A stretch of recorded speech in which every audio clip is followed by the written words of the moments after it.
យប់មិញអ្នកប្រហែលជាគេងលក់ស្រួលប៉ុន្តែនៅពេលដែលអ្នកងើបឡើងនៅពេលព្រឹកអ្នកស្រាប់តែមានអារម្មណ៍ថាអស់កម្លាំងហើយមិនត្រឹមតែរាងកាយរបស់អ្នកនោះទេគឺចិត្តបេះដូងហើយនឹងព្រលឹងរបស់អ្នកគឺមានអារម្មណ៍ថាអស់កម្លាំងហើយនៅពេលដែលអ្នកកលេចមើលទៅកាន់មនុស្សជុំវិញខ្លួន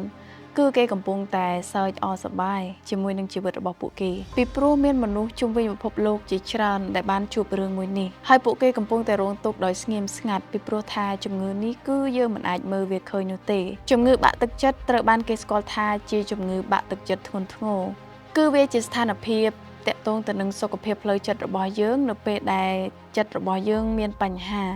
វាមិនមែនគ្រាន់តែជាទុក្ខព្រួយធម្មតាដែលកើតឡើងហើយបាត់ទៅវិញនោះទេគឺជំងឺបាក់ទឹកចិត្តនៅតែមានវាប៉ះពាល់ដល់របៀបដែលអ្នកគិតរបៀបដែលអ្នកមានអារម្មណ៍របៀបដែលអ្នកគេងរបៀបដែលអ្នកញ៉ាំនិងរបៀបដែលអ្នកអាចមើលឃើញខ្លួនឯងបើសិនជាអ្នកស្ដាប់ទៅហើយវាមានអារម្មណ៍ដូចជាអ្នកកំពុងតែជួបបញ្ហានេះ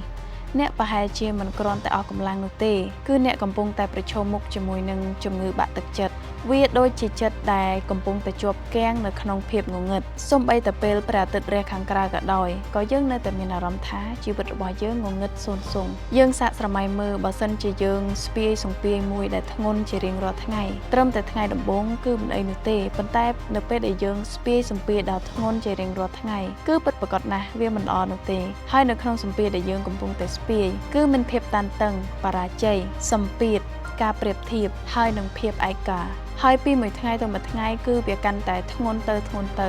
រហូតដល់អ្នកងើបឈរដើរទៅមុខទៀតលេងរួចអ្នកចង់គេងនោះហើយគឺជាអារម្មណ៍ដែលបាក់ទឹកចិត្តឧទាហរណ៍សិស្សម្នាក់ដែលធ្លាប់ចូលចិត្តការសិក្សាប៉ុន្តែឥឡូវនេះគឺគាត់មិនចង់រៀនទៀតនោះទេយុវជនម្នាក់ចំណាយពេលជាច្រើនម៉ោងនៅក្នុងបណ្ដាញសង្គមហើយគាត់ក៏បានឃើញអ្នកដទៃកំពុងតែមានការសប្បាយចិត្តហើយគាត់ក៏បានគិតថាហេតុអ្វីជីវិតខ្ញុំមិនដូចគេសោះអញ្ចឹងហើយបន្ទាប់មកនៅពេលយប់នៅពេលដែលអ្នកចូលគេងអ្នកមានអារម្មណ៍ថាឯកាហើយអ្នកក៏បានយំដោយស្ងៀមស្ងាត់ជំងឺបាក់ទឹកចិត្តគឺតែងតែលាក់ខ្លួនពីក្រោយការញញឹមហើយនេះគឺជារោគសញ្ញាដែលអ្នកមិនគួរមើលរំលងទេអ្នកអស់កម្លាំងនៅពេលដែលអ្នកគិតថាអ្នកបានសម្រាកគ្រប់គ្រាន់ហើយអ្នកបាត់បង់ចំណាប់អារម្មណ៍ទៅលើរបស់ដែលអ្នកធ្លាប់ស្រឡាញ់អ្នកគិតច្រើនពីរឿងគ្រប់ប្រភេទអ្នកមានអារម្មណ៍ថាខ្លួនអ្នកលែងមានតម្លៃហើយមិនគ្រប់គ្រាន់អ្នកញ៉ាំច្រើនឬក៏ពេលខ្លះអ្នកមិនចង់ញ៉ាំសោះអ្នកគេងច្រើនឬក៏ពេលខ្លះគេងមិនលក់ហើយអ្នកមានអារម្មណ៍ថាដាច់ឆ្ងាយពីមនុស្សជុំវិញខ្លួនសូម្បីតែក្រុមគ្រួសារក៏ដោយហើយអ្វីដែលកាន់តែធ្ងន់ធ្ងរ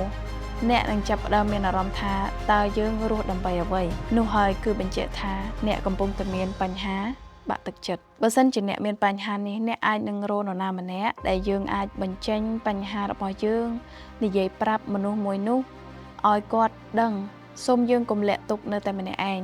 ការចេញទៅទទួលពន្លឺព្រះអាទិត្យឲ្យបានគ្រប់គ្រាន់ក៏ល្អដែរអ្នកអាចធ្វើចលនារាងកាយដូចជាការដើរគឺការមិននៅតែមួយកន្លែងអ្នកអាចកាត់បន្ថយចំណីអាហារដែលមិនបានការហើយអ្វីដែលសំខាន់គឺអ្នកអាចអធិដ្ឋានហើយនឹងចំណាយពេលជាមួយព្រះដោយស្ងប់ស្ងាត់ការព្យាបាលជំងឺបាក់ទឹកចិត្តគឺមិនកើនឡើងដោយងាយៗនោះទេ